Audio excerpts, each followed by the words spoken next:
Hi friends, అందరికీ welcome back to VSK vlogs. ఈరోజు నేను చాలా ఇష్టం మీద డీమార్ట్కి వెళ్ళానండి. అంతా మొత్తం వీడియో తీసుకోవచ్చని, అలా నాకు కావాల్సిన ఐటమ్స్ కూడా తీసుకోవచ్చని. ఇదిగోండి, ఎంట్రన్స్లో ఇలాగ వీడియో తీస్తుంటే వాళ్ళు అలౌ లేదన్నారు. నేనైతే చాలాసేపు వాళ్ళతో అడిగానండి వీడియో తీస్తానని, వద్దన్నారు. అందుకని అక్కడితో స్టాప్ చేసేసానండి. ఇదిగోండి, ఇంటికి వచ్చి ఏమేమి కొన్నానా అని చెప్తున్నాను.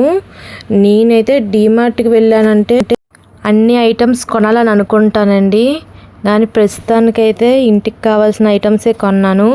ఇవి అన్ని ఐటమ్స్ కలిపి 3000 అయ్యిందండి.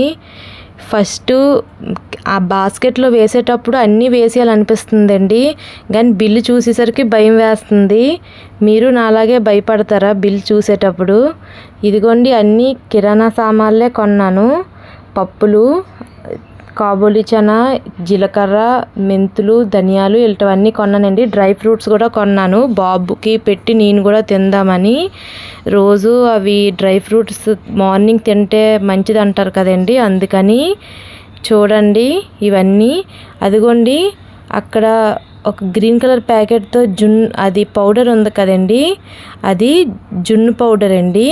మీరు ఎప్పుడైనా జున్ను పౌడర్ ట్రై చేశారా అండి? నేనైతే చాలాసార్లు చేశాను.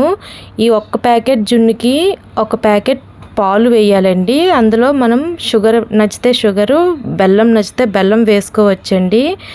ఆ జున్నుని మనము బాయిల్ చేసుకుంటే ఒక 20 మినిట్స్లోని మనకి జున్ను రెడీ అవుతుందండి. సేమ్ మనం బయట ఆవు పాలు దొరికేటప్పుడు, జున్ను పాలు దొరికేటప్పుడు జున్ను చేస్తే ఎలాగుంటుందో సేమ్ అలాగే ఉంటుందండి.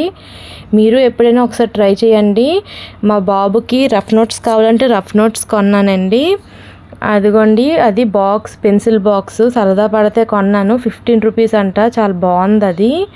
మిగతావన్నీ ఇంటికి కావాల్సిన ఐటమ్స్ తీసుకున్నాను. ఇవన్నీ గ్రాసరీయేనండి. నా వీడియోస్ కనుక నచ్చితే లైక్ చేయండి, షేర్ చేయండి, సబ్స్క్రైబ్ చేసుకోండి. మంచి మంచి వీడియోస్ మీకు ఇంకా వస్తాయండి. Thank you.